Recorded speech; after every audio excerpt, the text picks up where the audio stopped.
एक नया दिन, नई सुबह और उसके साथ थोड़ी और उम्मीदें। आँखों में चमक है और माथे पर शिकन भी।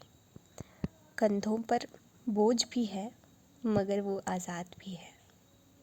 और गाड़ी जीवन की चली हुई है धीमी गति से और उसमें हर एक पल जुड़ता जा रहा है और जीवन की गाड़ी अपनी रफ्तार से चलती ही जा रही है।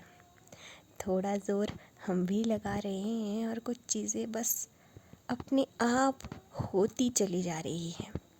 ज़िंदगी का आधा सफ़र इसको समझने में व्यतीत हो रहा है और आधा इसको जीने में। तो अभी मैं 20 साल की हो चुकी हूँ। कहने को तो मैच्योर एडल्ट और अपनी ज़िंदगी अपने हिसाब से जीने की उम्र, मगर उसमें भी शुमार है ढेर सारी पाबंदियाँ। कभी कभी तो अपने मुख से ज्ञान की गंगाएं बहाना और कभी बच्चे की भांति व्यवहार करना। कौन सी अवस्था है ये जीवन की। कहने को तो समझदार हो चुकी हूँ मगर फिर भी कभी कभी निहायती बेवकूफ़ और बेअक्लमंद भी बन जाती हूँ। एक पल लगता है कि मैं बेहतर कर रही हूँ और दूसरे ही पल लगता है कि सामने वाला तो बेहतरीन कर रहा है।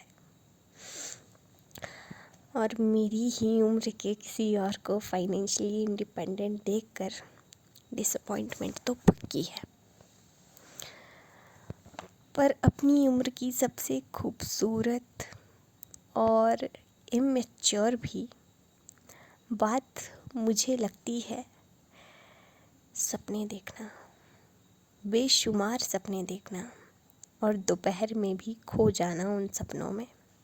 फिर चाहे ज़मीनी हकीकत कुछ और क्यों ना हो। कभी हर किसी से प्रभावित हो जाना और कभी ज़िद पर अड़ जाना और एक सवाल से हमेशा घिरे रहना कि आगे क्या कर रही हो। अब कैसे बताऊं कि मैं भी उलझी हूँ इसी सवाल में और इसके जवाब को तलाश कर रही हूँ। और फिर दो विकल्पों में उलझकर अंतिम क्षण में एक विकल्प को चुनना तो आम बात है। कभी सोचती थी सिंगर बनूंगी, कभी सोचती थी ऑफिसर बनूंगी और कभी सोचती थी कि जर्नलिस्ट बनूंगी और आखिर में किसी और ही रास्ते चली जाती। अब ना संभलना सीख रही हूँ धीरे धीरे और बिखरती भी रहती हूँ। शायद टीचर्स सही ही कहते थे, ज़िंदगी तो अब शुरू हो रही है। और इस बीच एक बात महसूस हुई मुझे कि स्कूल हमें ठोकरों से बचाता था और कॉलेज हमें ठोकरें खाने के लिए तैयार करता है।